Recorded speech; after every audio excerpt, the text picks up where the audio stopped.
Di awal waktu, sebelum bumi mengenal nama, sebelum langit menjadi 7 lapis, sebelum segala makhluk menunduk, ada satu bentuk yang belum sempurna. Tubuh itu terbentang di antara langit dan bumi, terbuat dari tanah liat hitam yang lembab, dibentuk dengan tangan kekuasaan Allah.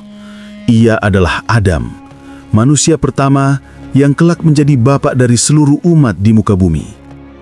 Selama 40 hari, jasad itu dibiarkan terbentang di atas tanah. Tidak bernapas, tidak hidup, tidak mati. Para malaikat menatapnya dengan kagum sekaligus heran, karena bentuknya sempurna, namun tanpa ruh, seperti rahasia yang belum terbuka. Tubuhnya masih basah, lembab, sebagian sudah mengering diterpa matahari. Tanah di sekitarnya menyerap kelembapan tubuh itu, dan dari kelembapan itulah sesuatu terjadi. Meneteslah sisa cairan dari bagian tubuh Adam yang belum kering. Tetesan itu menyentuh tanah yang basah, bercampur dengan debu, udara dan panas matahari. Tidak ada yang menyadari, tapi tanah yang terkena tetesan itu bergetar. Dari dalamnya muncul makhluk-makhluk kecil seperti lintah dan ulat, menggeliat, mencari arah hidupnya sendiri. Mereka bukan jin, bukan manusia, bukan hewan. Mereka adalah sisa kehidupan yang tidak disempurnakan. Maka Allah berfirman, mereka bukan bagian dari Adam, dan Adam bukan bagian dari mereka. Dari tetesan sisa itu, dari tanah yang tak diberkahi, muncul benih yang kelak tumbuh menjadi bangsa tanpa ruh nurani, makhluk dengan bentuk manusia, tapi tanpa fitrah manusia. Mereka hidup di dalam gua-gua lembab dan tanah beku di ujung utara bumi. Mereka berkembang, beranak pinak, dan meniru bentuk manusia, tapi tanpa akal yang jernih, tanpa iman yang menuntun. Itulah akar pertama Ya'juj dan Ma'juj, bayangan gelap dari manusia yang belum ditiapkan ruh. Berabad-abad berlalu, bumi dihuni oleh manusia sejaki, anak-anak Adam yang beriman. Para nabi datang silih berganti membawa petunjuk, namun darah dari tanah terkutuk itu masih hidup di tempat-tempat tersembunyi. Dari kutub hingga lembah kering, mereka bertahan di balik gunung, di balik kabut, seperti luka yang belum sembuh. Lalu datang masa Nabi Nuh alaihi salam, masa di mana bumi penuh kesombongan. Manusia menolak seruan kebenaran dan memilih berhala. Ketika banjir besar menenggelamkan dunia, seluruh makhluk yang kafir binasa. Tapi di balik itu, tanah di pegunungan tinggi masih menyimpan jejak kehidupan lama. Dari situ, keturunan manusia kembali tumbuh, namun tidak semua yang lahir membawa iman. Salah satu anak Nuh, Ham bin Nuh, memiliki keturunan yang menyimpang. Dari garis inilah, menurut riwayat-riwayat lama, lahirlah Auj bin Unuk, sosok raksasa yang disebut hidup melampaui generasi manusia biasa. Tubuhnya menjulang hingga awan. Sekali melangkah, tanah bergetar. Ia bukan sekedar kuat, ia sombong terhadap langit. Banjir Tuhan tidak akan menenggelamkanku, katanya suatu ketika. Aku akan minum airnya dan berdiri di atasnya. Maka ketika air bah menelan dunia, Auj benar-benar bertahan. Tubuhnya yang raksasa membuatnya tetap berdiri di antara ombak. Tapi petir Allah menghantam dadanya, dan tubuh besar itu pun roboh menutupi lembah-lembah. Namun, sebagian darah dan keturunannya masih bertahan. Dan dari garis keturunan inilah, manusia yang kuat, liar, dan keras kepala lahir kembali. Disinilah dua garis bertemu. Garis sisa ciptaan Adam yang gelap dan garis keturunan raksasa yang sombong. Dari percampuran keduanya, sejarah kelam umat manusia kembali hidup. Hanya Allah yang tahu, dan itulah kisah awal munculnya mereka yang akan menjadi musuh manusia sepanjang zaman, hingga akhirnya kiamat tiba. Waktu berlalu. Dari lembah ke lembah, manusia mulai membangun dunia barunya. Kerajaan-kerajaan berdiri, tembok-tembok tinggi menandai batas kekuasaan. dan manusia merasa mereka telah menaklukkan segalanya. Namun di balik kejayaan itu, mereka lupa pada satu hal, bahwa dunia tidak hanya dihuni oleh mereka. Di selatan, sebuah kerajaan besar tumbuh di atas kesombongan.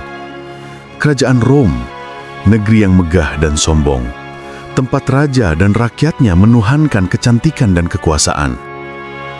Suatu hari, kabut tebal turun dari utara, diiringi suara gemuruh yang tak bisa dijelaskan.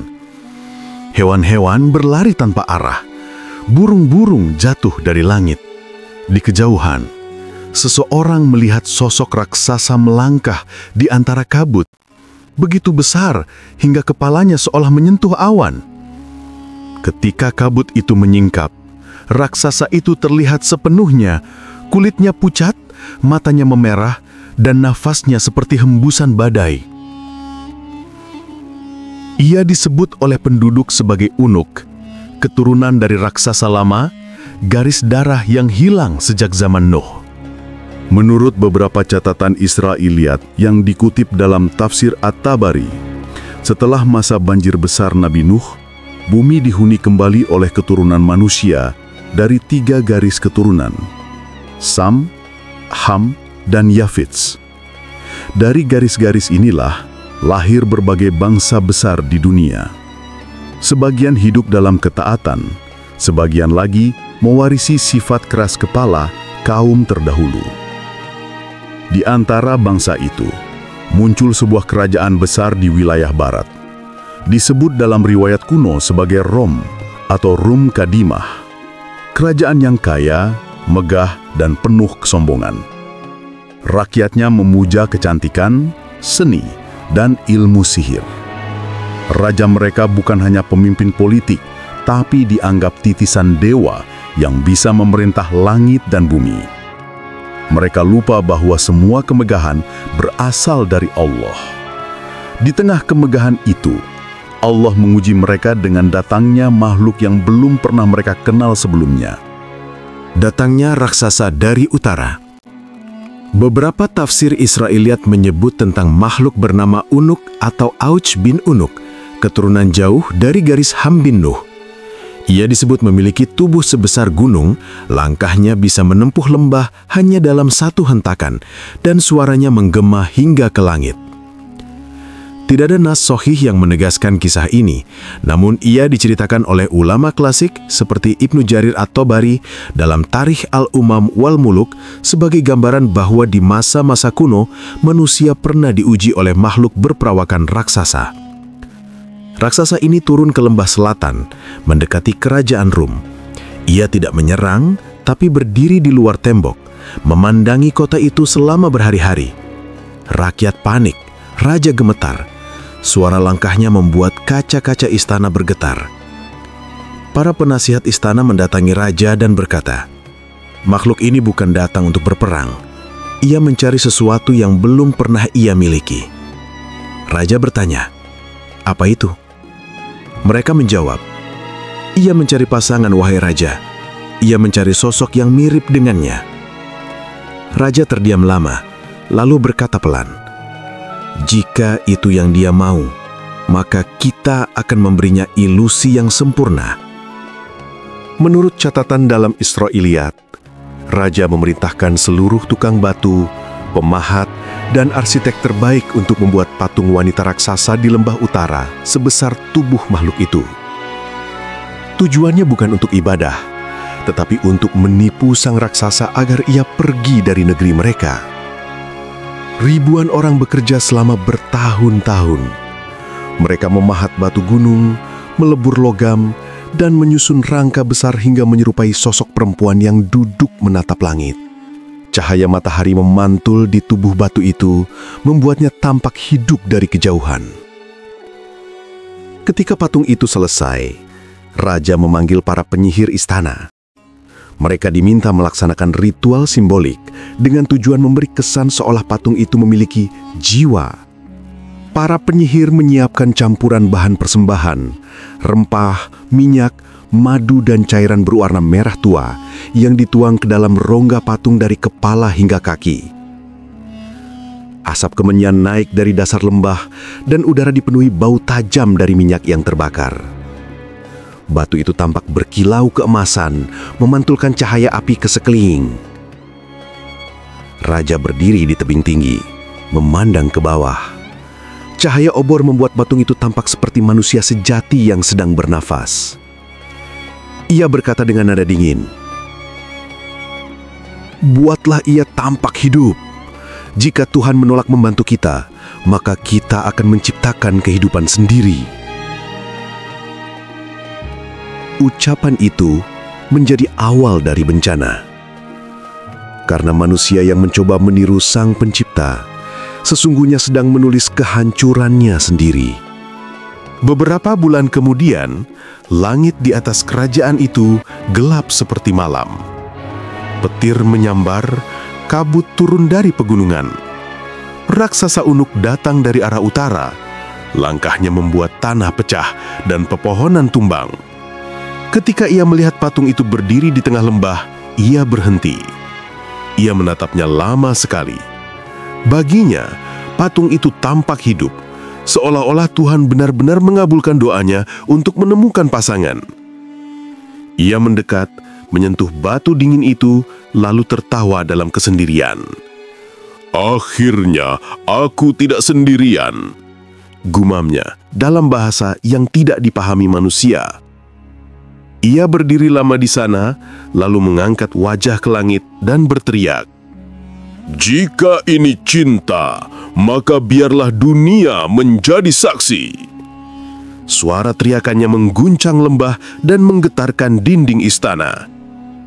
Setelah itu, ia berbalik, meninggalkan tempat itu perlahan, hilang dalam kabut. Keesokan harinya, lembah itu dipenuhi aroma aneh. Orang-orang yang tinggal di sekitar gunung mulai jatuh sakit. Tanah menjadi lembab dan berwarna kehitaman.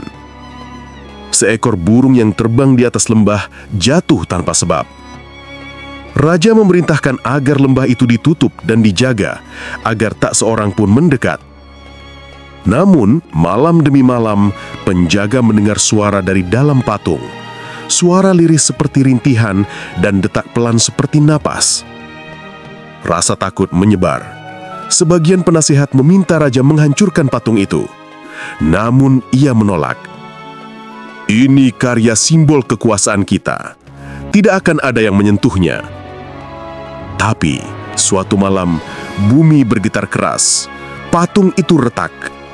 Dari celah-celah retakan batu, keluar asap hitam pekat dan kabut beraroma busuk. Tanah di sekitar lembah bergetar, dan suara aneh terdengar, seperti bisikan ribuan makhluk dari perut bumi. Penduduk desa yang berada jauh pun dapat mencium bau tajam seperti logam terbakar. Keesokan paginya, lembah itu berubah. Kabut merah muda menutupi langit, dan dari tanah muncul makhluk-makhluk kecil. Bentuknya menyerupai manusia, tapi bengkok, pucat, dan mata mereka menyala seperti bara. Mereka keluar dari retakan tanah, bergerak tanpa arah, merangkak lalu berdiri. Para penjaga lari ketakutan, namun makhluk-makhluk itu tidak menyerang. Mereka hanya berjalan ke utara, menuju celah gunung yang jauh, seolah tahu tempat asal mereka. Raja memandang dari kejauhan, wajahnya pucat pasi. Ia sadar, sesuatu yang lebih besar dari kesombongan manusia telah lahir. Dalam waktu singkat, bencana menyebar. Hujan tidak turun, hasil bumi rusak, udara dipenuhi kabut hitam. Penduduk mulai meninggalkan kota. Satu demi satu bangunan megah runtuh tanpa sebab. Petir menyambar istana dan api membakar perpustakaan, serta tempat penyimpanan logam mulia. Kerajaan yang dulu dikenal karena keindahan dan ilmu sihirnya, kini tinggal abu dan batu. Tidak ada peperangan, tidak ada musuh. Mereka binasa oleh kutukan dari perbuatan mereka sendiri. Maka benarlah firman Allah dalam surat Al-Ankabut ayat 40. "Maka masing-masing kami siksa dengan dosanya. Di antara mereka ada yang kami kirimkan angin keras, ada yang diteriakan suara keras, ada yang kami benamkan ke bumi, dan ada pula yang kami tenggelamkan. Setelah kehancuran itu, gunung-gunung di utara menjadi tempat yang sunyi dan tak berpenghuni. Namun dari dalam celah-celahnya, terdengar suara langkah makhluk yang baru. Mereka adalah keturunan bangsa dari lembah terkutuk, makhluk yang lahir bukan dari rahmat, tapi dari kerakusan dan kesombongan manusia. Mereka tumbuh cepat, kuat, dan liar. Mereka tidak mengenal hukum, tidak tahu ibadah, dan hidup hanya untuk bertahan. Inilah bangsa yang kelak dikenal sebagai Ya'juj dan Ma'juj, sebagaimana disebut dalam Al-Quran Surah Al-Kahfi, ayat 44, sebagai kaum mufsidun, bangsa perusak di muka bumi. Mereka berkata, "Wahai Zulkarnain, sesungguhnya Ya'juj dan Ma'juj membuat kerusakan di bumi." Surat Al-Kahfi, ayat 94. Mereka akan bertanya kepadamu Muhammad tentang Zulkarnain. Katakanlah, aku akan bacakan kepadamu kisah tentangnya. Sesungguhnya kami telah memberi kekuasaan kepadanya di muka bumi, dan kami telah memberikan kepadanya jalan untuk mencapai segala sesuatu. Quran Surah Al-Kahfi ayat 83 hingga 84. Setelah berabad-abad bangsa Ya'juj dan Ma'juj berkembang, dunia bagian utara menjadi tempat yang menakutkan. Mereka menyerang setiap bangsa yang mencoba mendekat. Manusia yang tinggal di lembah-lembah selatan hidup dalam ketakutan. Mereka menggambarkan makhluk-makhluk itu dengan wajah datar, mata merah, suara keras seperti gemuruh badai. Mereka datang seperti gelombang dan lenyap begitu saja di balik kabut gunung. Banyak bangsa telah binasa. Desa-desa hancur, sungai kering, dan tanah menjadi hitam karena darah. Di antara mereka yang masih bertahan, ada segolongan manusia yang tinggal di antara dua gunung besar, yang disebut dalam Al-Quran sebagai Baina Asadain, di antara dua dinding gunung. Surah Al-Kahfi ayat 93. Mereka adalah bangsa lemah. Mereka tidak bisa melawan Ya'juj dan Ma'juj yang datang dari balik gunung itu setiap waktu. Maka mereka menanti, berdoa, berharap akan datang seseorang yang mampu menahan kehancuran itu. Diriwayatkan dalam tafsir Ibnu Katsir bahwa Allah mengutus seorang raja beriman yang kuat dan adil bernama Zulkarnain. Namanya berarti raja dari dua timur dan dua barat, karena ia menaklukkan wilayah yang luas dari matahari terbit hingga matahari terbenam. Ia bukan nabi, tetapi seorang hamba Allah yang diberi kekuasaan, ilmu, dan bimbingan langsung dari wahyunya. Zulkarnain berjalan di muka bumi bukan untuk menaklukkan, tetapi untuk menegakkan keadilan. Ketika ia sampai di barat, ia melihat matahari seolah tenggelam di laut lumpur. Ketika ia sampai di timur, ia melihat bangsa yang hidup tanpa pelindung dari panas. Namun di antara dua perjalanan itu, ia mendengar kabar tentang bangsa yang diserang makhluk-makhluk buas dari utara. Maka, ia memimpin pasukan menuju arah yang belum dijelajahi manusia. Gunung-gunung tinggi, lembah beku, dan kabut menutupi langit. Setiap langkah terasa berat, namun ia tetap berjalan, karena di hatinya ia tahu, ini bukan sekedar ekspedisi, ini adalah amanah. Pertemuan di antara dua gunung. Ketika Zulkarnain dan pasukannya mencapai lembah sempit di antara dua pegunungan tinggi, mereka bertemu sekelompok manusia yang bahasanya tidak dapat dipahami. Mereka berbicara dengan isyarat, dan melalui penerjemah mereka berkata, "Wahai Zulkarnain, sesungguhnya Ya'juj dan Ma'juj telah membuat kerusakan di muka bumi. Maka dapatkah kami memberikan kepadamu upeti agar engkau membuat dinding antara kami dan mereka?" Quran Surah Al-Kahfi ayat 94. Zulkarnain mendengar dengan tenang, lalu menjawab, "Apa yang telah diberikan Tuhanku kepadaku lebih baik, maka bantulah aku dengan kekuatan kalian. Niscaya aku akan membuat dinding antara kalian dan mereka." Quran Surah Al-Kahfi ayat 95. Mereka pun bergembira. Untuk pertama kalinya, manusia memiliki harapan melawan bangsa yang tak terkalahkan itu. Al-Quran Surah Al-Kahfi ayat 96 hingga 97. Penjelasan tambahan dari tafsir Ibnu Katsir dan At-Tabari. Zulkarnain mengumpulkan semua rakyat dari lembah itu. Ia memerintahkan mereka untuk membawa potongan basi besar dan meletakkannya di antara dua gunung. Barisan basi itu disusun lapis demi lapis, dari dasar hingga puncak lembah. Setiap kali satu lapisan selesai, ia berkata, "Tiuplah dengan api." Dan ketika besi itu membara, ia berkata lagi, "Tuangkan tembaga cair di atasnya." Dari besi dan tembaga itu, lahirlah tembok raksasa yang begitu kokoh dan mengkilap di bawah matahari. Cahaya tembaga membuatnya memantulkan warna merah keemasan. Gunung bergetar setiap kali logam cair dituang dan hawa panasnya membuat udara tampak seperti berapi. Israiliyat menyebut bahwa tembok itu setinggi lebih dari 100 hasta dan menjulang sejauh lembah di antara dua gunung besar di wilayah utara bumi. Banyak ulama menafsirkan wilayah itu kemungkinan berada di antara Zulkarna, Armenia, dan Kaukasus. Namun para ulama menegaskan tempat pastinya hanya Allah yang tahu. Setelah berhari-hari, pekerjaan itu selesai. Dinding itu bukan hanya tembok, ia juga seperti perisai raksasa bumi. Cahayanya menyilaukan siapapun yang memandangnya dari jauh. Zulkarnain berdiri di atas puncak lembah, menatap hasil kerja itu dan berkata dengan rendah hati, "Ini adalah rahmat dari Tuhanku, maka apabila janji Tuhanku datang, Dia akan menjadikannya hancur luluh." Serangan bangsa Ya'juj dan Ma'juj. Ketika bangsa Ya'juj dan Ma'juj melihat dinding itu dari kejauhan, mereka berteriak, mereka mencoba menghancurkannya. Mereka memanjat, menggali, memukulnya dengan batu, dengan logam, dengan api, dengan seluruh kekuatan mereka. Namun setiap pukulan mereka hanya menghasilkan gema yang memelasi langit. Dalam riwayat Israiliyat disebut bahwa mereka menggali setiap hari hingga hampir dapat melihat sinar matahari. Namun setiap malam, Allah mengembalikan tembok itu seperti semula hingga datang waktu yang ditentukan.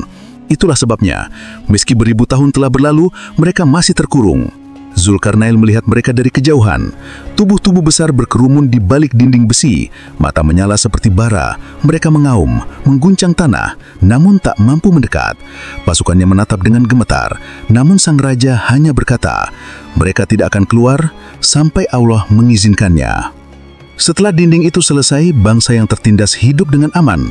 Anak-anak bermain tanpa takut, air sungai kembali jernih dan lembah itu menjadi tempat yang diberkati. Zulkarnain menolak hadiah dan harta dari mereka. Ia berkata, "Aku tidak ingin balasan dari kalian. Balasanku hanya dari Allah, Tuhan langit dan bumi." Ia pun melanjutkan perjalanannya ke arah lain, meninggalkan dinding itu sebagai penjaga abadi antara dunia manusia dan bangsa perusak. Namun, Zulkarnain telah memperingatkan, apabila janji Tuhanku datang, dinding ini akan hancur luluh. Dan sejak hari itu, bangsa Ya'juj dan Ma'juj terus menggali, sedikit demi sedikit, setiap malam, menunggu waktu ketika kata insya Allah keluar dari mulut pemimpin mereka. Itulah tanda bahwa pintu akhir zaman telah terbuka.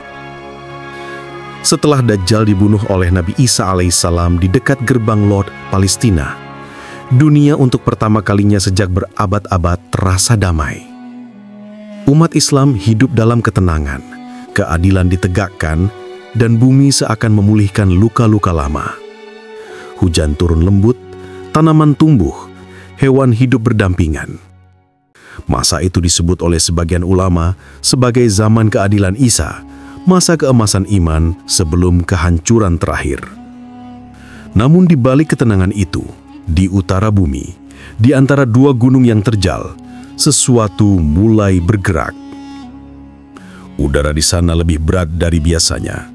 Tanah bergetar halus, seolah ada denyut kehidupan yang menunggu untuk dilahirkan kembali. Menurut hadis riwayat Muslim, bangsa Ya'juj dan Ma'juj menggali tembok setiap hari, namun Allah mengembalikannya seperti semula setiap malam. Hingga tiba suatu hari yang telah Allah tetapkan, ketika pemimpin mereka berkata, "Kita akan kembali besok insya Allah, dan kita akan melanjutkan." Maka mereka mendapati dinding itu sebagaimana yang mereka tinggalkan, lalu mereka pun menembusnya. Saat itulah, dinding besi dan tembaga buatan Zulkarnain mulai retak. Suara itu pertama kali terdengar seperti gemuruh petir yang datang dari bawah tanah. Logam bergetar, tembaga mencair di beberapa bagian, dan udara menguap dari celah-celahnya seperti napas raksasa yang lama tertahan. Kabut tebal keluar, disertai bau logam terbakar dan tanah yang busuk. Dari dalam kegelapan itu, terdengar suara ribuan makhluk, suara serak, keras, seperti gabungan raungan binatang dan manusia. Lalu, tembok itu roboh. Cahaya matahari tertelan debu. Gunung-gunung di utara bergetar seperti hendak runtuh. Dan dari balik reruntuhan dinding Zulkarnain, keluar gelombang pertama Ya'juj dan Ma'juj. Mereka berlari secepat badai. Tubuh mereka kurus tapi ototnya seperti baja. Kulitnya kelabu, mata mereka kecil tapi menyala merah. Setiap kali mereka melangkah, tanah berguncang. Mereka menjerit-jerit dengan bahasa yang tidak dikenal manusia. Bahasa kebencian yang diturunkan dari tanah tempat mereka diciptakan. Dari balik kabut, muncul barisan tak terhitung jumlahnya. Dalam satu riwayat Ibnu Majah disebutkan, mereka akan keluar seperti gelombang yang menutupi bumi. Mereka akan melewati danau lalu meminumnya hingga kering. Begitulah kenyataannya. Sungai-sungai besar mengering di hadapan mereka. Danau Tiberias yang airnya jernih dan luas habis dalam satu hari. Mereka meminum semuanya hingga tak tersisa setetes pun. Ketika barisan terakhir lewat, mereka berkata dengan sombong, "Dahulu pernah ada air di sini."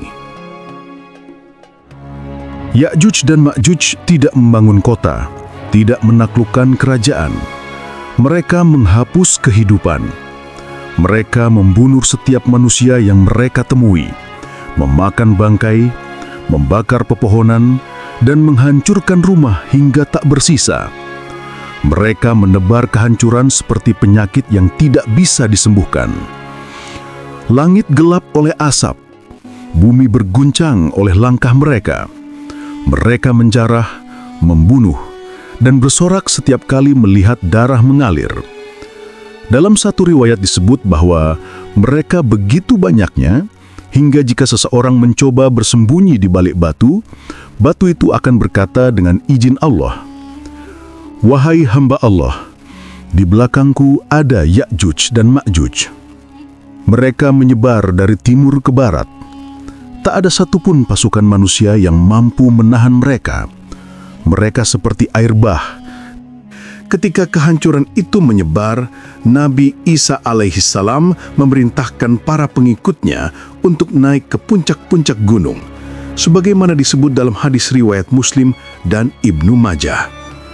Allah akan mewahyukan kepada Isa, "Aku telah mengeluarkan hamba-hambaku yang tidak seorang pun dapat melawan mereka. Maka bawalah hamba-hambaku ke gunung, karena aku akan membinasakan mereka." Maka Nabi Isa, Imam Mahdi, dan orang-orang beriman naik ke gunung tinggi. Mereka membawa bekal seadanya, berzikir siang dan malam, memohon perlindungan. Dari puncak itu, mereka menyaksikan dunia di bawah berubah menjadi neraka terbuka. Suara tangis dan jerita memenuhi udara. Sungai-sungai berubah warna menjadi merah tua. Langit hitam, matahari seolah berhenti. Mereka melihat sendiri apa yang dahulu hanya mereka dengar dari kitab dan riwayat. Dalam riwayat Muslim disebutkan bahwa Ya'juj dan Ma'juj akan menghancurkan segala sesuatu yang hidup. Mereka akan berkata sombong, "Kami telah mengalahkan penghuni bumi, kami akan mengalahkan penghuni langit." Lalu mereka memanah ke arah langit dan Allah membuat panah mereka kembali berlumur darah palsu agar mereka semakin sombong. Mereka bersorak mengira telah menaklukkan langit. Namun pada saat itulah doa Nabi Isa dan para pengikutnya naik ke langit. "Ya Allah, selamatkan hamba-Mu dari fitnah bangsa ini." Dan doa itu didengar. Allah tidak menurunkan malaikat, tidak menurunkan pasukan manusia, tidak pula api dari langit. Ia hanya mengutus makhluk kecil, ulat. Diriwayatkan dalam hadis sahih Muslim, lalu Allah akan mengirimkan ulat pada leher mereka, dan mereka akan mati serentak seperti kematian satu jiwa. Ulat-ulat itu muncul dari tanah, dari tubuh mereka sendiri, dari makanan yang mereka makan. Mereka menggigit urat nadi di leher Ya'juj dan Ma'juj.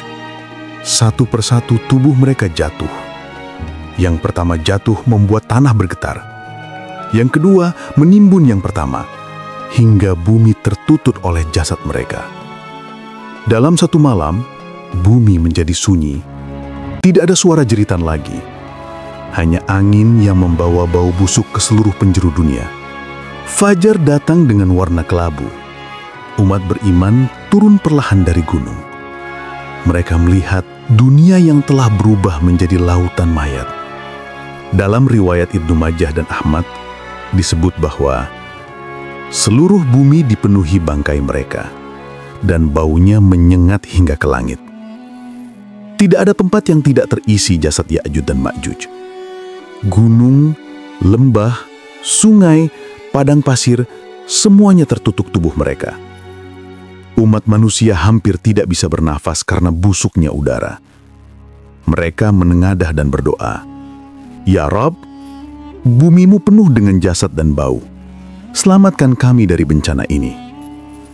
Allah Subhanahu wa Ta'ala mengabulkan doa itu. Dalam hadis sahih disebutkan, Allah akan mengirim burung-burung besar seperti leher onta. Mereka akan mengangkat bangkai Ya'juj dan Ma'juj dan membuangnya ke tempat yang hanya Allah tahu. Hadis riwayat Muslim nomor 2937. Langit terbuka, dan dari sana turun ribuan burung raksasa. Sayap mereka menutupi matahari. Mereka menyambar tubuh-tubuh Ya'juj dan Ma'juj, membawa mereka pergi ke tempat jauh, mungkin ke lautan, mungkin ke lembah yang tersembunyi di bumi Allah. Dalam sekejap, bumi menjadi kosong kembali. Kemudian, Allah menurunkan hujan lembut yang tidak seperti hujan biasa. Airnya bening dan suci. Hujan itu membasuh tanah, memurnikan udara, dan menumbuhkan kembali tanaman. Bumi pun kembali hidup, bersih, dan harum. Setelah semuanya bersih, Nabi Isa dan Imam Mahdi turun dari gunung. Mereka menuntun umat manusia yang selamat untuk kembali membangun kehidupan. Bumi menjadi subur, udara sejuk, hewan-hewan jinak kembali. Dalam riwayat disebutkan, bumi akan dipenuhi keberkahan seperti belum pernah terjadi sebelumnya. Hadis riwayat Muslim nomor 2937. Orang-orang hidup dalam keadilan dan kesejahteraan hingga waktu yang Allah kehendaki. Namun mereka tahu damai itu hanyalah ketenangan sementara. Karena setelah bangsa Ya'juj dan Ma'juj musnah, dunia hanya menunggu satu hal terakhir, tiupan sangkakala. Rasulullah Shallallahu Alaihi Wasallam bersabda dalam hadis riwayat Muslim dan Ahmad, setelah itu Allah akan mengirim angin lembut dari arah Syam yang akan mencabut ruh setiap mukmin hingga tidak tersisa di muka bumi seorang pun yang menyebut nama Allah. Maka ketika masa damai itu mencapai puncaknya, akan datang angin yang halus, sejuk, membawa aroma kasturi. Angin itu berhembus perlahan, menembus rumah-rumah dan menyentuh wajah orang-orang beriman. Siapapun yang masih memiliki iman di dadanya akan tertidur dengan tenang dan tidak bangun lagi. Tidak ada rasa sakit, tidak ada tangisan, hanya keheningan yang suci. Setelah itu, yang tersisa hanyalah manusia-manusia tanpa iman. Mereka akan kembali membuat kerusakan, menyembah berhala, dan menolak kebenaran. Hingga akhirnya, datanglah tiupan sangkakala pertama, tanda kehancuran akhir. Ini adalah rahmat dari Tuhanku. Maka apabila janji Tuhanku datang, Dia akan menjadikannya hancur luluh. Dan janji Tuhanku itu pasti benar. Dan kami biarkan sebagian dari mereka pada hari itu bercampur dengan sebagian yang lain. Dan ditiuplah sangkakala, maka kami kumpulkan mereka semuanya. Maka berakhirlah kisah bangsa yang menolak nur, dan bermulalah babak terakhir kehidupan manusia, masa antara rahmat dan kehancuran.